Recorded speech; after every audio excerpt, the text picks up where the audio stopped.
move on to more league football and more specifically to West Brom this week. And John, I know you might not want to specifically speak about this, but seeing as you're the only guest who's come on tonight, I think it's best we probably just get a bit of a chat out of you about it. So talk us through the game. I mean, it was a late loss against Swansea at the Hawthorns and missed penalty. Is that correct? Yes, Carlin Grant missed the penalty, yes. Just talk us through that game.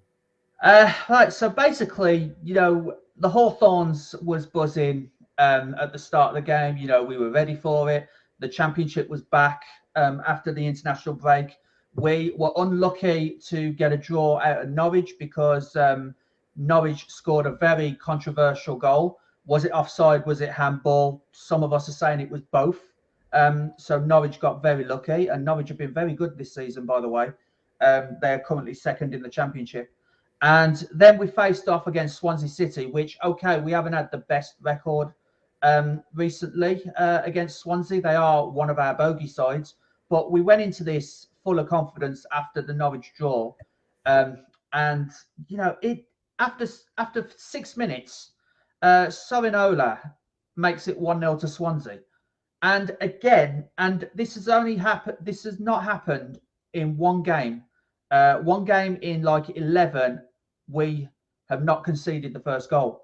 Literally every game that has had a goal conceded against us, it's been the first goal of the game. So we've always gone 1-0 down most times this season. And after 6 minutes, some of the fans were like, "Oh, here we go again." So we've conceded the first goal, and the first half after that was kind of end to end. There was a great battle in midfield between Albion and Swansea, and it finished 1-0 at half time to Swansea. But then basically Albion came right out the blocks at the start of the second half, and within like 3 minutes, Livermore puts in, bottom corner, absolutely magnificent for Livermore. It was like his first goal in 2 years, I think, for the Albion. And, we made it 1-1, and we needed that early goal in the second half, to be honest, because then Swansea started panicking and making mistakes. And the problem with Albion at the moment is when the other team makes a mistake, we just don't capitalise on it. We're wasting chances, and it proved in this game. Dean Garner, of course, made it 2-1 to Albion on the 65th minute. And then, at 2-1, it didn't last long because they managed to equalise. Poor defending on Albion's part, to be honest. David Button in goal should really have done better to get to the ball because it was low and it was a tame shot, and it just trickled into the goal for 2-2. And then we obviously had the chance with the penalty, and it could have been a very different story had Carlin Grant not just shot down the middle and their keeper's legs managed to save it. He dived to the left-hand side, but his legs were still in the middle of the goal, and he managed to save it that way. But all we needed was for Carlin Grant to shoot it to the right, or just anywhere that didn't have a keeper in it. Any space that didn't have a keeper in it, it would have been 3-2 to the Albion.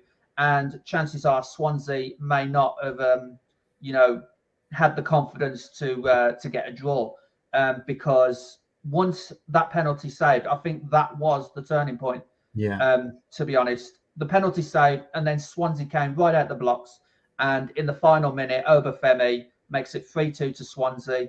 Boos all around the Hawthorns, directed at Steve Bruce. Chance of your getting sacked in the morning, which didn't happen. And from a very promising build-up to the game to just disappointments at the end. I mean, most of the fans literally left when that goal went in, Swansea's third goal. And it was really, really toxic outside the stadium as well. Obviously, Villa fans have been warning us, Newcastle fans have been warning us. Steve Bruce just doesn't kill games. I don't know what is going on at the Albion right now, but there have been chance of getting Steve Bruce out and actually taking a chance on Sean Dyche, or now, as I've heard today, Middlesbrough have sacked Chris Wilder. I'd take Chris Wilder. So it's we don't know what's going on at the Albion right now. I mean, you said we said in the last sort of segment about Man City not having any luck in their Champions League approach with Pep Guardiola.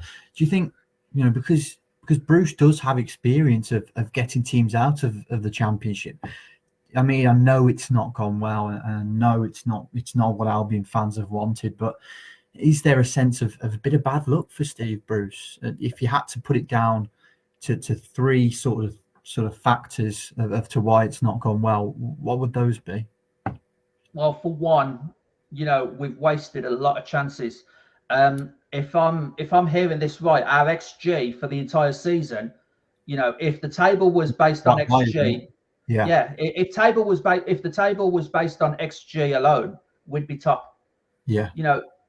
As it is, the overall table, we're just hovering above the bottom three on goal difference. Can you blame Steve Bruce on that, though? Well, Steve Bruce, this is my argument. Steve Bruce can only do so much, but we need the likes of Carlin Grant and Brendan Thomas Asante. I know he's only just come into the squad, and to be honest, he's probably scored, he's taken his chances as much as is physically possible. But we like that missed penalty.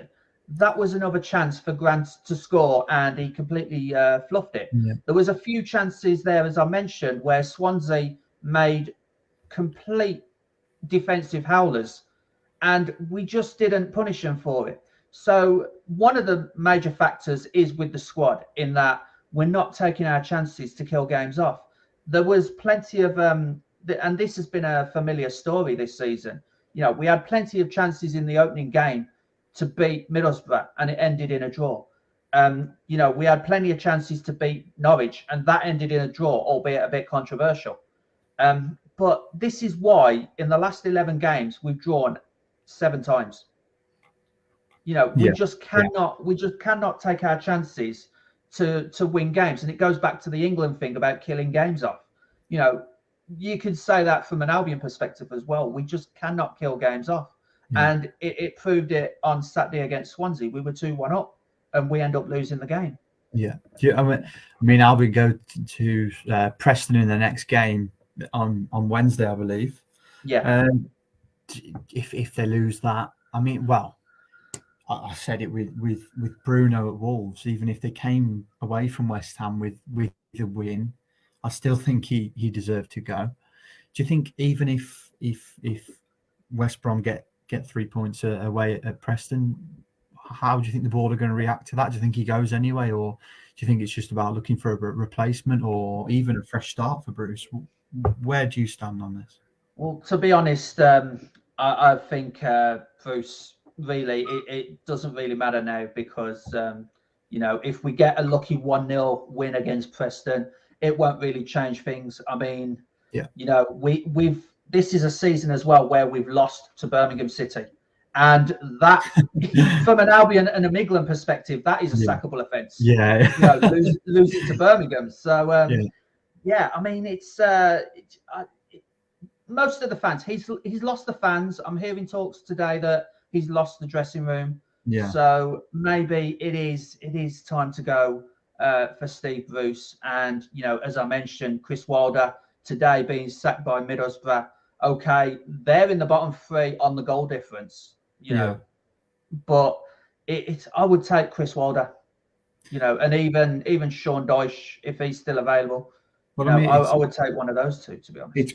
It's quite an attractive job. I mean, I've said today as well, the Wolves job is a very attractive job at the moment, a top 8 sort of team in the bottom 3 of the Premier League.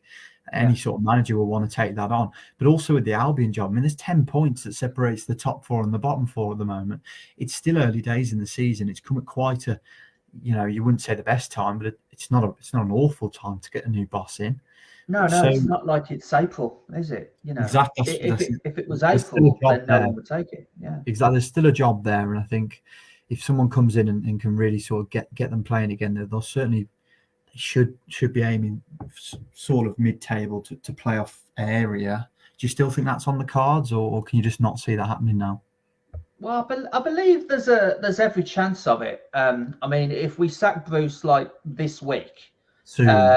Yeah, like as soon as, preferably before the Luton game on Saturday, another home game that I'm attending.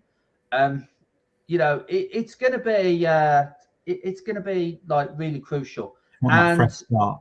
yeah, exactly. And also, one thing of note is that if that does happen and we get a new manager in, like right now, January is going to be so crucial as well for the transfer window, because Exactly the we'll same, need to get people who will be able to do a job towards the end of the season. And that could be, and I mean, it proved it with the Albion last season. Having a good January window was the difference between finishing in the playoffs and finishing 10th. Unfortunately, we were the wrong end of that. So I mean, it's going to be absolutely crucial for Albion as a whole, to sort this mess out. And if that means sacking Steve Bruce, then I'm sorry, so be it.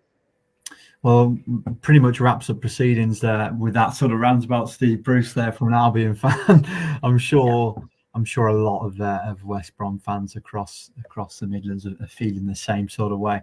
I mean, Wolves are as well. It's coming a weird time for both clubs with our managers, sort of struggling, and it could be the start of something new at both clubs. The other frustrating thing as well from an Albion perspective is our manager's probably doing worse than your manager or Middlesbrough's manager or Watford's manager, and he's still in a job. Yeah. So that's the most frustrating thing for us Albion fans. That is quite that's strange. the most frustrating thing. So. At least our board have taken action, but that wraps up the box to box tonight. Thanks for joining me, Jonathan. No problem. And we'll see everyone next week. Thank you and good night.